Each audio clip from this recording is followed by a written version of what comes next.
What is going on, everybody? Welcome to another edition of Prime Sports. We're coming here on a beautiful Saturday afternoon here with my main man, TJ Hopkins, here to bring you the San Francisco 49ers, the kings of the NFC West. But before we start the show, please like, share, and subscribe to the podcast here on Facebook, YouTube, Twitter, and Twitch. And in case you missed this live feed, you can catch us on all podcast streams where podcasts can be heard. As Samsung, Apple Music, Amazon, iHeartRadio, and Spotify, ladies and gentlemen. But what is going on? What is going on, TJ? How you doing on this beautiful Saturday afternoon, my man? Man, it's Saturday. I ain't got my drink on yet. I got some stuff to do first. Then I'm gonna get my drink on. Oh yeah, absolutely. I'm that's why we doing it early, because I'm about to get my drink on pretty soon. Here meeting up with a couple of my guys. But anyways, ladies and gentlemen, got a lot to talk about here with the San Francisco 49ers. What's the outlook of the season? Just before I start our main three topics, what's the outlook of the season for the San Francisco 49ers before you start the season? How do you think Trey Lance has kind of looked in preseason? And well, going off of one game against the Raiders' second team, he looked terrible. It's stuff that's coming out in camp about him that he's just not progressing in a way that they hoped he would. He's still processing things way too slow. Like, you know, the quarterback, you're supposed to know where everybody, like, the quarterback is supposed to know everybody's job. So he got to know his job plus everybody's job on his offense, plus where everybody's at on defense. mm-hmm. And he's not doing that. He's not doing that to the level that they need him to do it. He's not doing it, like, he's not progressing as fast as they hoped he would. It wasn't Marcellus Wiley. It was Damian Woody. Damian Woody was on it was First Take or Get Up, maybe both, because he does both during this time of the season. He legit said that this could go down as one of the worst trades in NFL history. And this is kind of like I ain't gonna say it's their MO, because like 49ers have actually hit on a lot of draft picks. It's just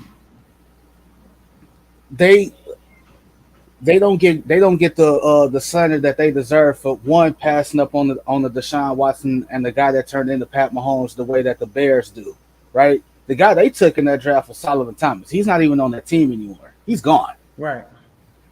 So he had a couple good years. But the quarterback situation is like it goes back to that age-old adage. Hey, if you got two QBs, you got none. And in their case, they got three QBs and they got none, because Brock Purdy may be he may be the starter, as Kyle Shanahan says, but we don't know where he's at with that elbow. I just said what I had to say about Trey Lance, and they don't want to. Sam Darnold. That's all from the guys. Like they don't want to say it, but the best guy the guy that's looked the best is Sam Darnold. So how does it look? So like, think about it. So like, how does it look that the guy that you brought in the offseason is Sam Darnold, and he looks better than the guy that you gave up a haul for to draft when you drafted him, and the guy that won 8-9 games in a row for you, and probably would have went to the Super Bowl with had he not got his elbow blown up? That Sam Darnold has looked the best out of those three guys. And if you're Kyle Shanahan, no, you're not coaching for your job. No, not the furthest thing from it. John Lynch, you're not coaching for your job. Although more stories have come out about how John Lynch was the one who wanted Justin Fields in that offense, and him and Shanahan butted heads about that. So no one in that organization, in my opinion, is coaching for a job, is in danger of losing their job. Hell, they did just come off an NFC Championship game where they lost 4 quarterbacks. They had a season where they lost 4 quarterbacks at a different point. That doesn't happen. That just doesn't happen. So the QB situation, they got to figure that shit out. Excuse my language. They got to figure it out, and they got to figure it out fast, because if Trey Lance, I'm there with you, brother. They I'm got to there with figure it you. out. They got to figure it out fast. Um, so yeah, I agree with everything that you said. When it comes down to the quarterback situation. Um, golly, I hope I didn't lose you. But anyways, I agree with everything that you said. I do believe that with Trey Lance, when it comes down to it, I mean, you're not at North Dakota State anymore, you know, so you can't be you're not the that quarterback that's playing in the FCS anymore, right? You can't make those crazy throws that you made against the Raiders, into triple coverage, and then it just luck of the draw bounces into your guy's hands like that gets picked up. But like he hasn't looked great, even against Chicago before he got injured last year. He wasn't looking so great either. And we also don't know what Brock Purdy's arms looking like. I mean, he looked like he was the best in the system. When it comes down to it, we don't like Sam Darnold has looked great. Mm-hmm. But like I heard a couple days ago that when Brock Purdy comes back, that he's going to be the starting quarterback, or was named the starting quarterback, and I'm not quite sure about that. I mean, let's not let me talk about Sam Darnold, right? I always say this. I kind of mentioned this with my kid the other day because he saw. This is a great example, TJ. So there was a Mm-hmm. kid that went to the pool, right? My kid is 8, and this other kid was 7. Now the kid was turning 8 in like a month, so they're about the same age, right? But the kid jumped into the deep end and dived into the pool, and he could swim. Now my kid can't swim, right? My Right. kid is still learning how to swim, but he hopped out the pool and he was all discouraged and he was crying and he was mad that the kid was 7 years old and he could swim and he was 8 years old. And I told my kid, not everybody's journey is the same, right? Mm-hmm. Everybody has a different journey. You're never late, you're not too early, but you're just on time, right? And I think for Sam Darnold, he's had multiple situations where he did not have the greatest supporting cast around him. Now he's probably in the greatest situation in San Francisco where he has an excellent, probably one of the best offensive lines. He has a bevy of weapons, and he's under a great tutelage of a hell of a head coach and Kyle Shanahan, who can take a quarterback and mold him into whatever the hell he wants. And I think honestly, when I look at all the skill sets, I say, okay, Trey Lance may have the best skill set that Kyle Shanahan has worked with, in my opinion, because he's fast, he has a strong arm, yada yada yada. But I think Sam Darnold is probably the best arm talent that Kyle Shanahan has ever worked with or ever has had in camp. And he's been nothing. They've been nothing but raving about Sam Darnold. So I wouldn't be surprised if Sam Darnold gets the starting quarterback nod at some point this season and doesn't let it go at some point. And I Yeah, think that is a I see very that. big possibility. I mean, we sat on here and killed Sam Darnold, me and David and you, about his turnovers in New York and Mm-hmm. in Carolina. We sat here and killed him about his turnovers because he just does. I mean, he has butterfingers sometimes in the pocket, and sometimes his arm talent is so good he thinks he's like he could fit every single ball into every little hole, and it just isn't like that. Sometimes a play's dead, you got to throw it away. But I think Sam Darnold, under the right tutelage with Kyle Shanahan and company, I think he has a great opportunity to do well with the 49ers if he's thrust into that starting quarterback role. Yeah, it's I think the one thing that we are overlooking, and it's kind of the same thing with teams like the Eagles and teams like well, just that's a perfect example. It's because they got a lot of young dudes on their defense. One of the toughest thing as an athlete you can be is a young player on a championship level caliber team, on a win now team. And Trey Lance is in that situation. Like, he's a young player on a team that's looking to win right now. Mm-hmm. And same thing with Brock Purdy. Like, Brock Purdy kind of gets he gets the benefit of the doubt because this guy, he's Mr. Irrelevant. Then all of a sudden there's no expectations, there's no hype, there's no nothing, and he comes in and he lights it up. Mm-hmm. And he's been named the starter, and like so, like now it's okay. How can you handle being the starter? This ain't just 7, 8, 9 games. Like no, like teams have tape on you now. There's film out on you. Like I understand, like you have what separates you from Trey Lance is Trey Lance, like he hesitates on certain things. Like say they call a play in practice and there's a check down route, but like the ball is actually supposed to go to Debo or go to Ayuk or someplace downfield as the first option. So like say it's a play where either like your read is Kittle, Debo, or Ayuk. That's your 1, 2, 3 in some way, shape, or form. Mm-hmm. The thing that Trey Lance will do the first chance he gets is I'm just gonna hit the running back on the check down. Like no, and they're like no, don't do that. How we gonna run? Like how we gonna know you can make this throw if you never throw it? Right. So like, and the difference between Trey Lance and Brock Purdy is, Brock Purdy is letting it rip. He letting it fly. He like, forget, if I throw, basically it's like, if I throw a pick, I throw a pick. If it gets incomplete, it gets incomplete. Next play we live I'm coming back to it. Like Trey Lance is like, it's like he's walking on eggshells, like he's scared to make a mistake because he knows what's at stake. Like like they gave up a fortune to get me, and I'm not where I need to be. I'm on my way out of the league. Yeah. I mean, honestly, I don't. We saw this kind of similar situation with well, it wasn't in a way. I mean, Kyler Murray was number 1 overall, but we saw the similar situation with what's his name? The kid from UCLA that was in Arizona when Cliff Kingsbury got the job. You know who I'm talking about? Godly Josh Rosen. Yeah. We saw that kind of similar situation with him. I mean, he had all the talent in the world. Where's he at now? I mean, he went to Miami, then they drafted Tua.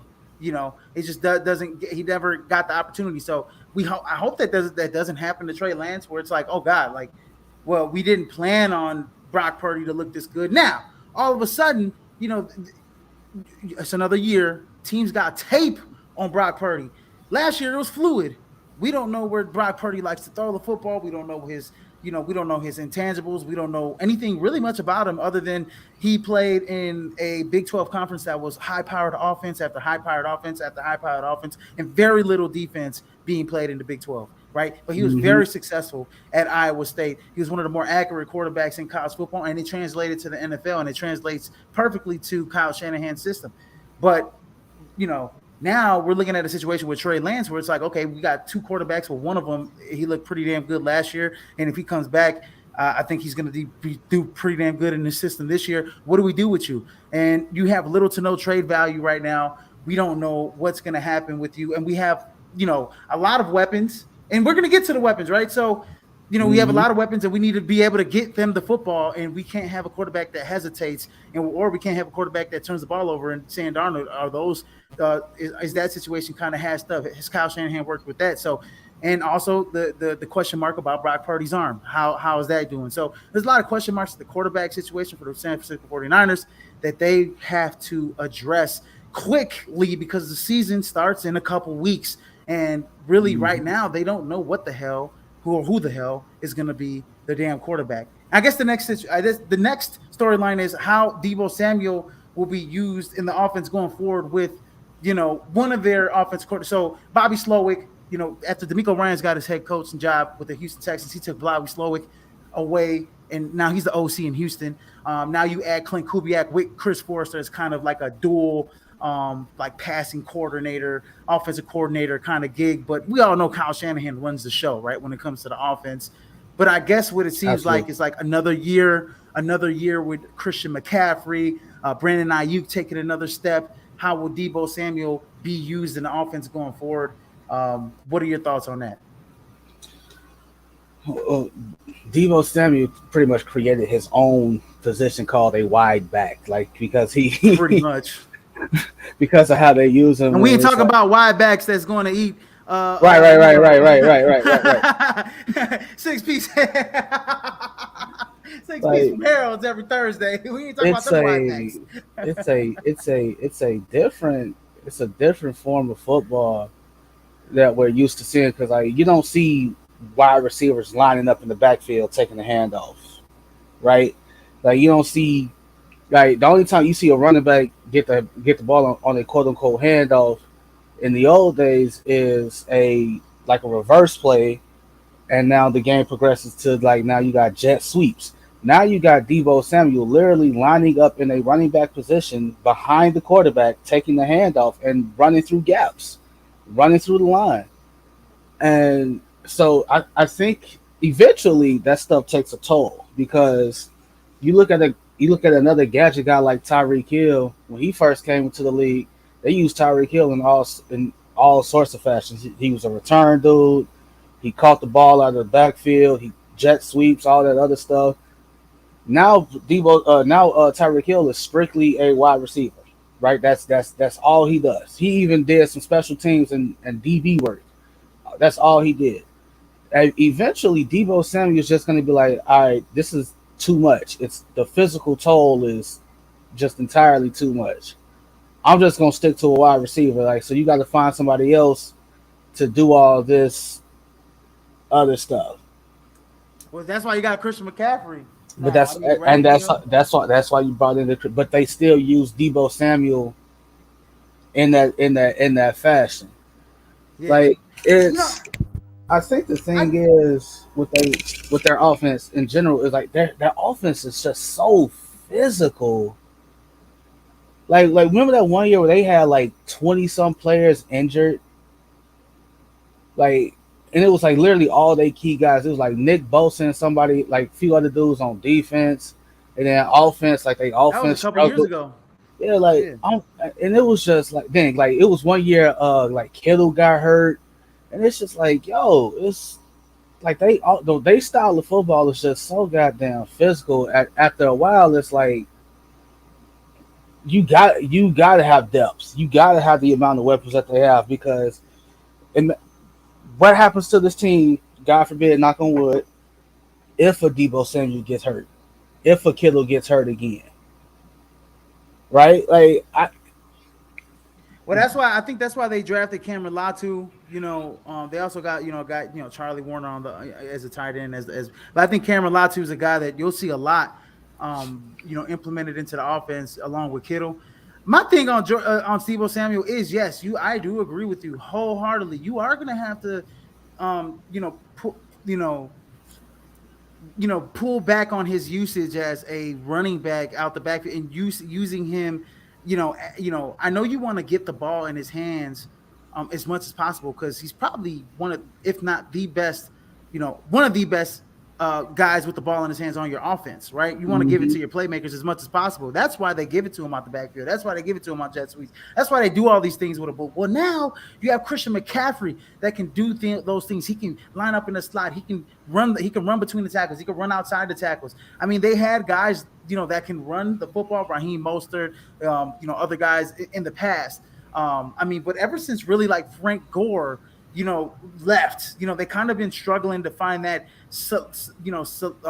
solid number one type of running back, in my opinion. And now they got one in Christian McCaffrey. And now you can pretty much just say, hey, Debo, we're gonna, we're gonna make you more of a wide receiver type of guy. We're gonna pull back on your uses. Now, this offense is created. I mean, it's a zone scheme. I mean, they run a lot on they predicate a lot on motion as well. So I mean, Debo is going to be used as a decoy, but I do think that his usage as a runner is going to go down. Like you said, I mean, Kyle Shanahan's still there, so he's going to run the same type of things. But I think like they have to realize that we need like the best availability is being on the Availability. field, right? Is availability, right?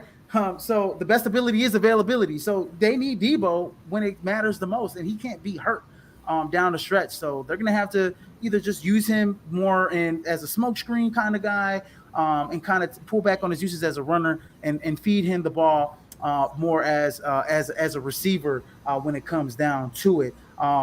So that's just my take on it. I think it will. I think that will happen this year. I think you'll see Christian McCaffrey be incorporated even more into the offense. Like the playbook's going to be like wide open Oh because yeah, he's got a yeah, whole yeah. offseason He's had full a off whole off season season. instead of getting Yeah, them.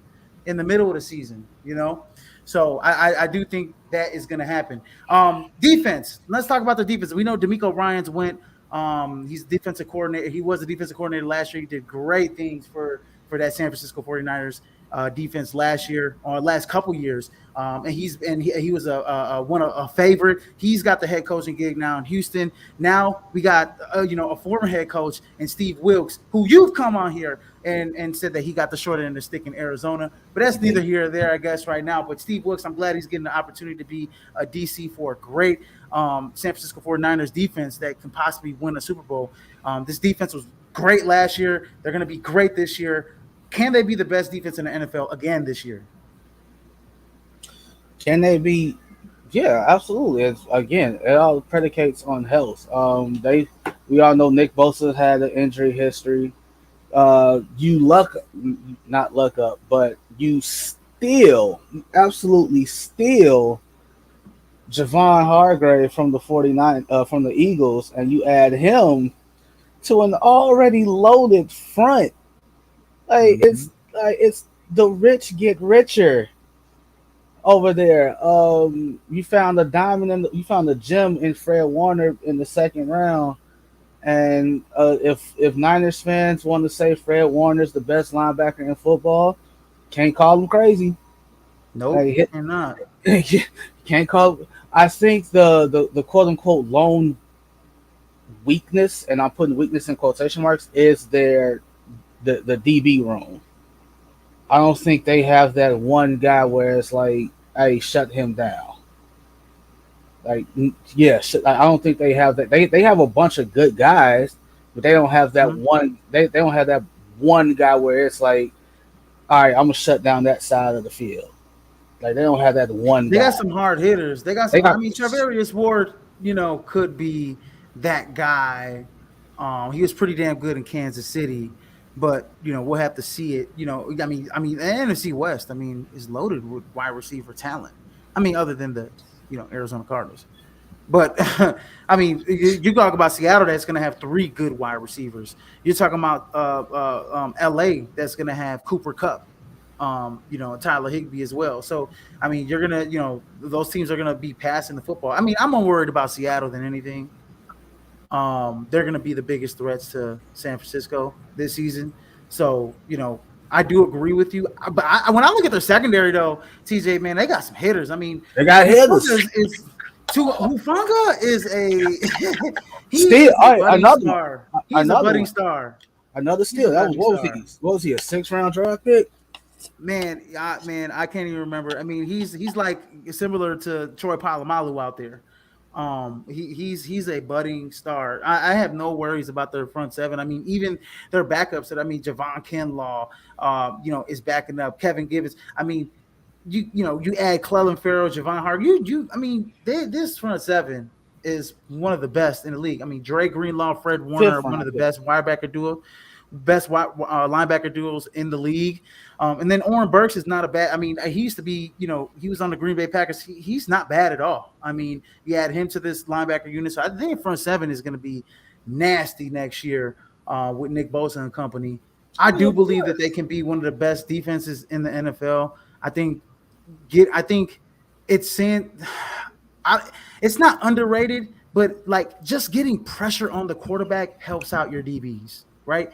The clock ticks faster for a quarterback when you get Nick Bosa, Clelin Ferrell, Fred Warner barreling down on you, every single play. Eric Armstead barreling down on you almost every single play. You're getting rid of that football faster, a millisecond faster, or a second faster, or a half second faster than you actually want to, which puts your DBs in a position to cut off a route, to get in position to defend the pass or intercept the pass or do whatever. Or overthrow a pass. I mean, so I think this defense is going to be just fine. Steve Wilkes has been great. Track record is great as a defensive coordinator. He's a former head coach, so he's going to command that respect from that defense. I think it's just going to be normal as clockwork this year. And I think losing Jimmy Ward, we'll get to the free agents. I mean, losing Jimmy Ward is another hitter, but I think the defense will be just fine without him. But yeah, I do think that this defense can be one of the best defenses in the league, if not the best defense in the league myself. Moving on to their draft, they didn't have any first round picks this year, but they did have a few. They had three third round picks. That's a tongue twister there. Where they got Jair Brown, safety out of Penn State. Nice young safety. He's another good rangy guy I like. But they got arguably one of the best kickers. Robbie Gould's gone. They got arguably one of the best kickers in college football, and Jake Moody. I don't know. That might have been a little bit of a reach for a kicker, but I mean, when you like somebody, you like somebody. And then they also got my guy Cameron Latu out of Alabama, who is probably one of the best tight ends, not named Michael Meyer and Luke Musgrave and Brock Byers that's in college football right now. Cameron Latu is a beast at Alabama. And then in the fifth round, they got Darrell Lutter, cornerback out of South Alabama. Robert Beal, the edge out of Georgia. He's another guy that I think is going to crack some rotation for the San Francisco 49ers. He's got a lot of potential there. D. Winters, a linebacker out of TCU. Braden Willis, tight end out of Oklahoma. Ronnie Bell, wide receiver out of Michigan. I like Ronnie Bell. He can take the top off the defense. So that's a guy to look out for in the seventh round. He'll be a guy that I think will get some playing time at some point this season. And then their last seventh round pick was Jalen Graham, linebacker out of Purdue. So looking at their draft, what do you give the grade on their draft here? First off, losing Robbie Gould probably ain't talked about enough because I don't. Right. Outside of Justin Tucker, Evan McPherson, and what's his name? Harrison Butker. Like for the longest time, right? Robbie Gould was as automatic could get. Mm-hmm. Right, and obviously, it's Robbie Gould is older. He's closer to the end than he is the middle. And if you're the 49ers, it's like, hey, thank you for your services, but we're gonna go this route. And nothing wrong with that. Like Robbie knows better than most. Hey, this is a business at the end of the day. Jair Brown, the safety out of Penn State, really came into his own after Jaquan Brisker leaves. He basically slid right into that spot for them, and they get another headhunter to an already stacked DB room full of headhunters. Ronnie Bell fall into the seventh round out of Michigan kind of shocked me, but at the same time, I think he's gonna be another special team or kick returner. It's hard, it's hard for him to get a rotational spot on this team as a receiver with Debo Samuel, Brandon Ayuk, and the others, right? So it's like, where do you fit in if you're him? So it's on him to find. Jair Brown was the MVP of the Rose Bowl last year. Come on, headhunt. Come on now. Third round. I think he had that pick six, if I'm not mistaken, in that game. I gotta look that up. But a third round pick on the kicker is. Woo! He's one of the best, though. Jake Moody, he's got a leg and he's accurate, and he won the Lou Groza Award 2 years ago. He didn't win it last year. I forget who's the guy that won it last year. He got picked in Golly, I gotta look it up. But he won the Lou Groza 2 years ago. I know that for a fact. But yeah, Jake Moody's probably, if not the best, one of the best kickers. And obviously Cameron Latu, the tight end Alabama. It's, hey man, you already know what it is to be coached hard, so you should be able to fit in like hand in glove. Like you go from one hard coaching setting to another. You already know how to be a pro. You're mature because Nick Saban don't put up with nothing less than that. Overall, I give it a B. I mean, obviously, no first round picks, no second round picks, but you trade that off for a chance to get a Christian McCaffrey or whoever else you use those draft picks to bring in. Overall, I give it a B, solid B. Yeah, so I'm gonna have to agree with you. I'm gonna give it a solid B because one, you do a big need. You don't want to be going into free agency looking for a kicker, maybe picking one up every other week or whatever. And plus, if you Right. go into free agency and get a kicker, you're gonna have to pay him a lot of money, right? You're gonna have to pay him Mm-hmm. some significant money. So you save some money by drafting a kicker and Jake Moody. I don't know about third round, but I mean, there are probably other teams that Jake Moody is almost as good as automatic when it comes to even 50-yard field goals. And then I'm gonna talk about Robbie Gould here just for a quick sec. Robbie Gould had so much respect from the 49ers that I forget what year it was. It was a few years back when he was a restricted free agent. And the Bears wanted to bring him back, and they offered him, a shit ton and he wanted to go back, right? This is when the Bears, I think, had Mitch and they were really good. I think they had Khalil Mack and those guys. Mm-hmm.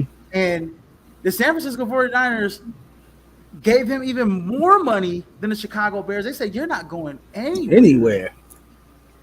They say, You're not going anywhere. You're just going to stay here as long as we want you to," right? So that's a lot of respect for their kicker in Robbie Gould. I mean, we know he was almost as good as Dan near automatic, but when you get to a certain age as a kicker, you're not kicking 50-yard field goals anymore. no. I mean, you're accurate probably from 45, 47, but you're not kicking 50-yard field goals with accuracy as much as you would like to. I mean, there's guys like Gary Anderson. Those guys are the, It's like it's the right, class. 20-something years. Yeah, it's the classic case of Adam mentally you Vinatieri. can do it. Right. It's like mentally you can do it. Mentally you're there. Mentally you can do it. Physically, it's a whole different ball game. Yeah, absolutely. And I did mention Jair Brown was a 2000. He was the Rose Bowl MVP last year. Cameron Latu, I talked about him. Darrell Lutter, actually in 2021, a couple years ago, he was third in FBS in pass breakups, and then he at the Senior Bowl, he only allowed like a 46% catch percentage from in practice. So I mean, he pretty much, he went from being maybe a guy that may be undrafted to being a 5th-round pick. That's how well he played in those offseason. And I mean, South Alabama, they don't really play much. They don't play the greatest talent. They play probably talent amongst maybe just as good as the MAC, or maybe even a little slightly better. But that's not saying much. But he's gonna be a good guy. He's gonna be a depth guy. Robert Beal's gonna be a depth guy. And Ronnie Bell, like you said, Ronnie Bell's a guy that I think that is going to contribute right away in special teams. He's going to be a kick returner, punt returner guy. I think he's a guy that they'll notice his speed and they'll integrate him at some point into the offense, especially on those plays that Kyle Shanahan likes to run with Debo. There's your guy right there, right? Ronnie Bell. We've seen Ronnie Bell take end arounds and take sweeps and stuff like that. And for big yardage at Michigan. So I think that's a great pickup for them. So I'm going to give it a B for them as well. Obviously, you won a 1st-round pick, but you don't have them this year. But you did pretty well, I think, with your first 3-4 picks and even getting some value in the later stages. Moving on to the free agency, the biggest addition was Javon Hargrave from Philly. Like you said, the departures, Mike McGlinchey, Jimmy Garoppolo, going to the Raiders, Samson and Buckham, Jimmy Ward going to the Houston Texans, Emmanuel Mosley, Robbie Gould, obviously, and then Aziz Al-Shaair, who I loved there on their defense as well at the linebacker position. I think that he's going to be missed as well. But what do you think about the free agency? I mean, they had a lot already. They lost some, but they had a lot. Yeah, I think again their fronts on both sides can rival anybody's. Obviously, losing Mike McGlinchey was tough. Mike McGlinchey was a Chicago Bear for like 2 seconds, and then the Denver Broncos said, "Haha, no, you're coming here." Jimmy Garoppolo, the writing was just on the wall. Like, yep, you can't help but think that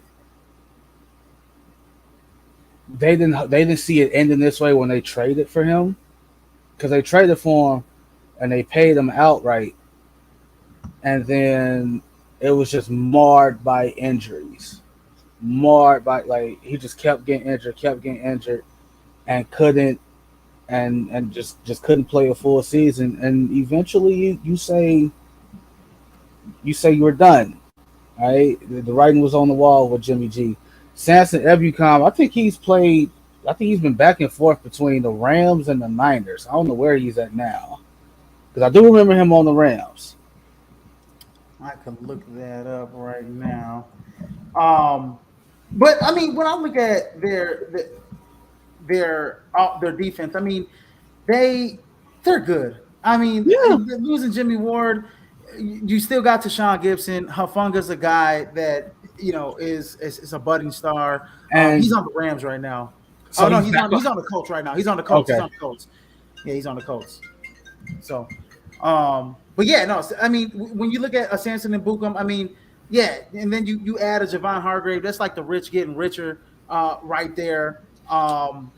Obviously well, losing Jimmy Ward is a leader of your defense. Al but Shazier, you replace him with Al Hufanga. Shazier. Yeah, exactly. And I think Alshear is a big loss, but I think Oren Burks can. He's Oren Burks isn't him, but I think he's a guy that you know can be similar. Can be similar. He's not him. Right. He's not this guy. He's gonna do great things for the Tennessee Titans, but is would I have been? It would have been worse if we would have lost one of the other two linebackers. You know, that's the way I look at it. You're gonna lose some. I mean, these guys were looking to get paid somewhere else, right? Jimmy Oh yeah. Ward went to Houston. I mean, they're looking to get paid. So, when I look at it, there's nothing you can do. It's a C to me because there's nothing you could do. I don't think they necessarily got worse.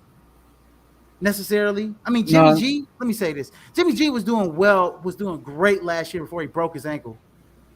Or Yeah. whatever the hell he broke. He was doing well last year before he broke his ankle. I mean, he was doing really well for them last year. When Trey Lance went down. And then when he went down, obviously we don't got the Brock Purdy story, right? So, Right. but Jimmy G, as well as he played last year, he earned a contract with the Raiders. The Raiders were able to say, okay, we'll get rid of Derek Carr because it's not working right now. It's not working, and we'll bring you in. Right? You're cheaper, but you're accurate, and you're a game manager, and you don't make mistakes, and that's what we need. And you're gonna feed the ball to Devontae Adams. You're going to feed the ball to Devontae Adams, and you're pretty good at feeding your number one wide receivers, Jimmy G. By the way, so I think that when I look at some of the guys, I think that it's like plug and place. They lost some of these guys, but they also plug and place. They replaced them with guys that are good or just as good or even better than them. So that's just my take on their free I agency. mean, At the moment. I think the biggest loss is obviously Mike McGlinchey because Mike Yes, Mike McGlinchey 69 games played, 69 games started for the 49ers. This is the man who's never missed a start since he's been in the mm-hmm. NFL. Like Yeah, you don't get that kind of durability lucky. So like their two tackle spots were shoring up. Right? You got Trent Trent Williams Williams, the GOAT. on one side, and then you got Mike McGlinchey on the other. And then it's like so, like really, like real life, their interior was like the quote unquote only weakness, and even that wasn't the weakness. Right. But you added Javon Hargrave to free agency, and you replaced like Hufanga made Jimmy Ward expendable, which is why he's the starting strong Exactly. safety, and Jimmy Ward had to follow D'Amico Ryans down to Houston. Which is nothing wrong with that, Jimmy. Hey, shout out to NIU, get that bread, boy. Yes, sir. Other than that, yeah, like they just like you said, like they're gonna be fine. It's literally it's between them and the Eagles for who's gonna be representing the NFC in the Super Bowl. And No, you mentioned Javon Hargrave. You're adding him. He had 11 sacks last year for the Philadelphia Eagles. So you're adding him with Nick Bosa. who had 18 and a half. Woo, that's 28 and a half sacks between two guys. That's That is that's insane. that's basically 30 sacks for between two That's almost better. That's better than what the Green Bay Packers did last year. as a Just team. those two guys alone, as a team. As a team. Those two guys alone. They did better than what my team did as a Like, team, as a unit. So all right, bro. Like, I joke about it. Like, though the Bears had 18, like the Bears had like 16 or 18 sacks as a team. Nick Bosa had 18 and a half by himself. Like, mm-hmm. yeah, Yeah, this team is gonna be sick this season. The just the biggest problem, in my opinion, with this whole team is the quarterback situation. Honestly, mm-hmm. they gotta figure it out. I mean, we're gonna roll with Sam Darnold week 1. We're gonna roll with Trey Lance. How healthy is Brock Purdy? That is literally the biggest and only, and it's probably the toughest question for Kyle Shanahan and company as the season approaches. Moving forward to the schedule, week 1 they start All off right, in yeah. Pittsburgh. Say let's just lump all this together. He said we're gonna lump this shit all together. Okay. Okay, 17 games. Nice buy in the middle of the season. Go back to it. Obviously, all right. So Houston San Francisco 49ers. What is it? You want anywhere from like 11 to 14. You want 11 to 14 wins. If that you want 11 and I'm actually gonna go 6. through it quick. 11 and Win, 6 is the win, floor. win. They're 6 wins in a row. They may lose to Minnesota and They Minnesota, may so that's probably a L. they might lose to They Cleveland. probably lose to Cincinnati. They might lose to Cleveland on They the might road. lose You're to right. Cleveland. You know what? I'm not going to say they're going to lose to Cleveland because I want to see how until I see Cleveland the first couple weeks and see the defense and how Deshaun Watson and all those look. I don't want to say that that's an L for the Niners. If it does translate, I do think that they can lose to Cleveland. But I think they start off first 8 games they're 6-2. I think 6-2. they're 7. Yeah, I think 7 they're and 1. 6-2 7 and because 1. I think they're 7-1. I think they could beat Cincinnati at home. I think they lose to Minnesota on the road. They can beat Dallas at I home. think I don't it's think I, Dallas I don't think want to it's see them. I think it's the other way. I think they beat Minnesota, but they lose to. Yeah, I could see them beating Cincinnati. We ain't finna act like that. That O line and Cincy can, we ain't Lock finna in. right. We ain't finna like that defense can't make Joe Burrow life a living hell. So hey, I could legit see a world where they 8-0 I could see them 8-0 at their bye. I'm at gonna their go with bye. 7-1. I'm gonna go with 7-1. But yeah, I'm gonna go with 7-1 because I think in between Cleveland, Minnesota, and Cincinnati, one of those could be an L. One of those could be an L. So I'm not gonna say 8-0, but I won't be surprised if they're 8-0. And then coming off their bye, they beat Jacksonville. They beat They Tampa. next. Why is that even a game? They smoke. I think the I matchup. think they lose to Cincinnati. I think they lose to Seattle this year in I, Seattle. I think the game that we're all looking forward to It's is the that Eagles. rematch. Is that rematch against Philly? And I understand that it doesn't replace the loss in the NFC Championship. I loathe when shows like First Take and those other debate shows, they exacted some revenge. Like, no, they didn't. They just beat them in a regular season game. Exacting revenge would be them meeting up in the NFC Championship all over again, and then the 49ers beat them. Like, beating the team in the regular season that beat you in the playoffs means absolutely nothing. Means nothing. But the San Francisco 49ers can now say that hopefully by this time in the season, hey, whoever it is at the quarterback, hey, our quarterback's healthy now. Beat us now. Beat us now. I got them at 10-2. I got them at 10-2. I got them at 10-1 going into to that Philly Eagles game. game. Yeah, I got them at 10-1, but I do think that no, I got them at 9-2 going into that Eagles game because I do think that they lose to Seattle at home. I think they split with Seattle this year, so I got them at 9-2 See that? Eagles game. So, all right, bro. Real talk. I don't know, man. Real talk. These are their losses or potential losses, right? Potential losses. Dallas, Cleveland. You said they split with Seattle, Cincinnati. That's 4. Philly.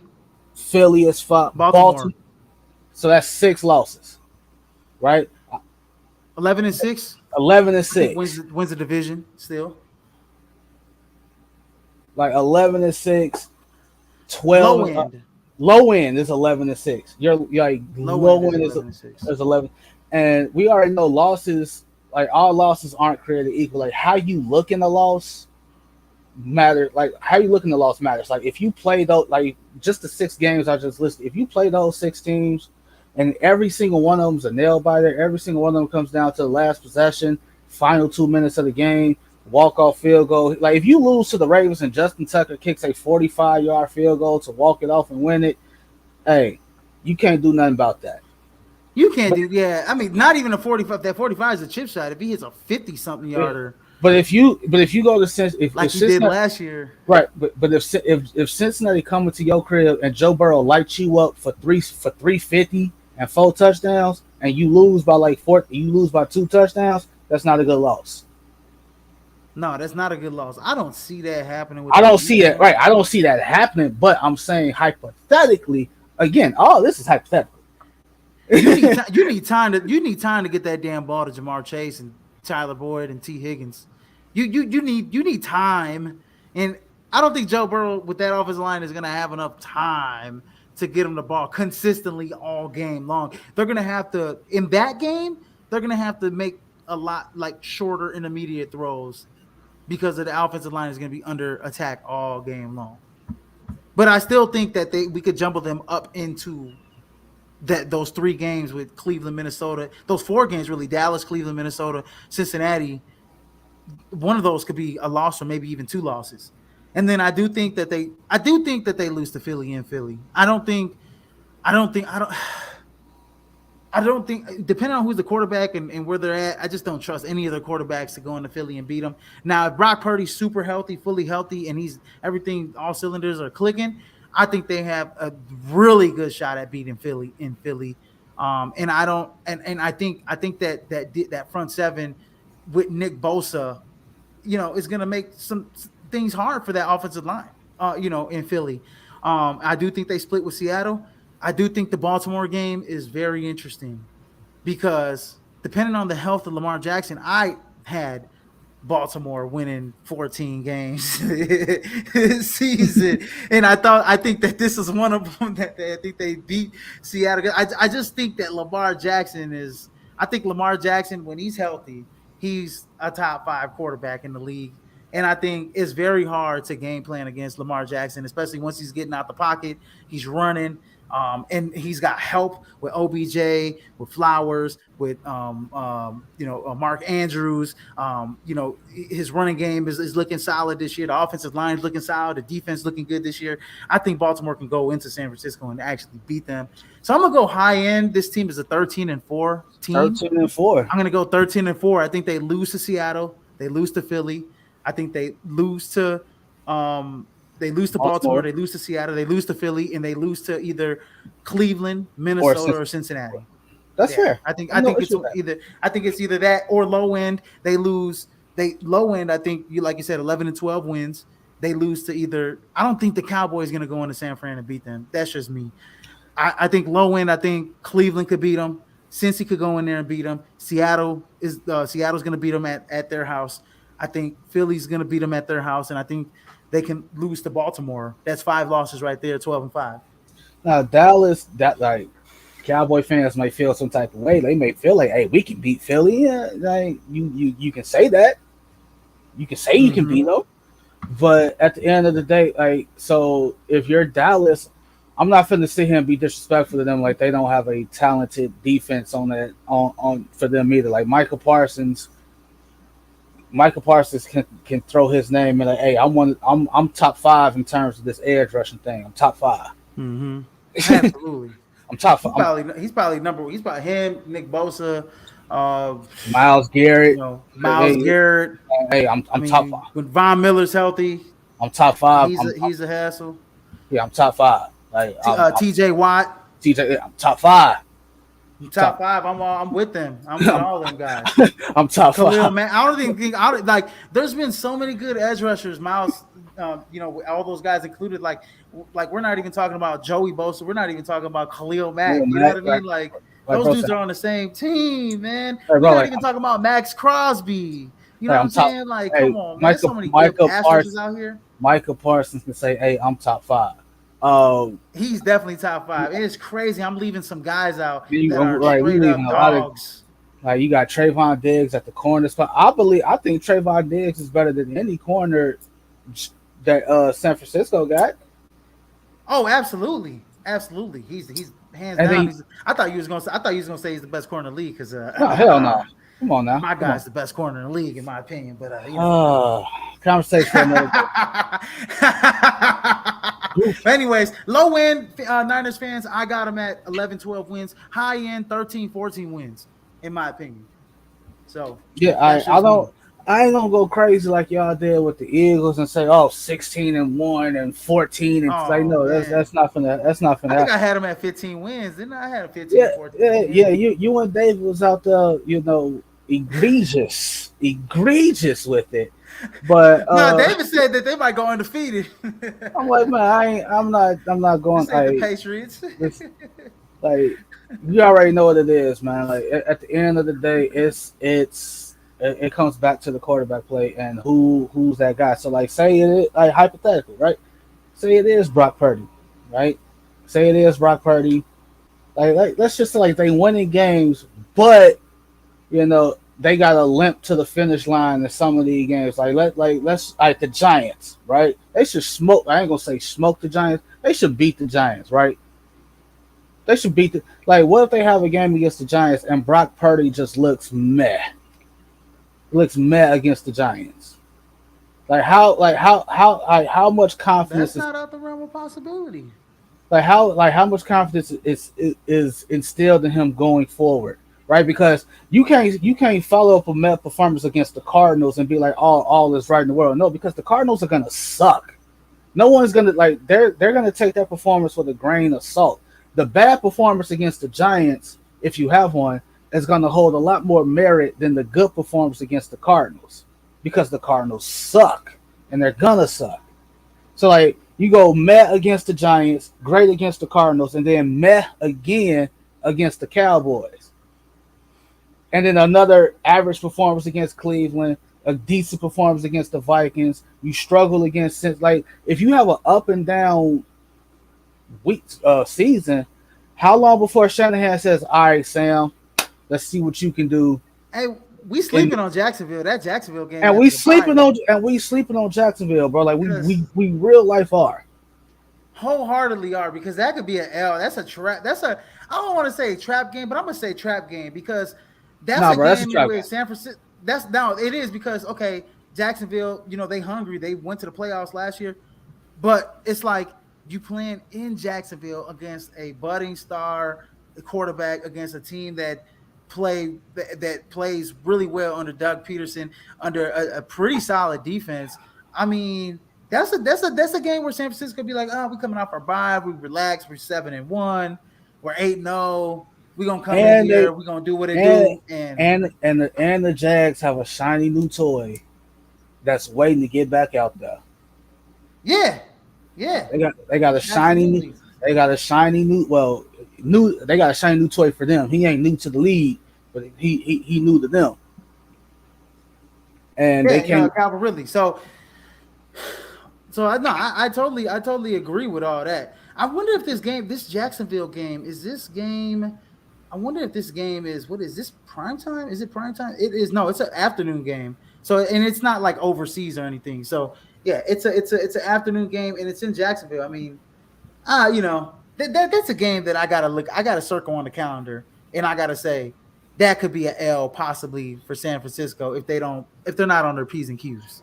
Absolutely, but because there were teams last year that were going into Jacksonville, a la what the Chargers, right? Mm-hmm. They went into Jacksonville, thought it was sweet, and they got punched right in the face, and got sent back to LA with an L. No, they did punch Jacksonville in the face. They was up 28-0. They just stopped punching.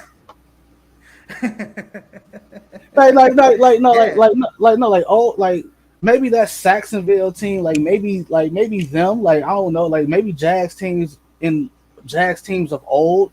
Hey man, you got them down 14 points, they stopped. They folded. It was over. You got them down 2 touchdowns, it was over.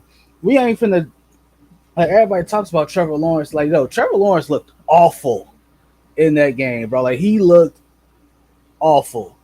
Yeah, he threw 4 picks. It's glossed over the fact because that's glossed over because they won. Like, no, bro, you were bad. You were bad. Like the fact that Brandon Staley still has a job is beyond me. But let's wrap this up so we can enjoy the rest of our good Saturday. Because I need Absolutely, man. We to. gotta get up out of here, man. Everybody, please like, share, and subscribe, and let me know in the comment section what you think San Francisco's gonna finish at on the season. And in case you missed this live feed, go check us out here on our podcast streams. We're all podcasts. We're Apple, Samsung, Amazon, iHeartRadio, and Spotify. Before we get out of here, man, Prime Sports World bring you the heat 24/7, ladies and gentlemen. So please go ahead and like, share, and subscribe to our podcast. And before I get out of here, TJ, as I like to say it, in case I miss you, good afternoon, good evening, and good night, ladies and gentlemen. Sayonara, suckers. See you later. We'll be back here on Monday.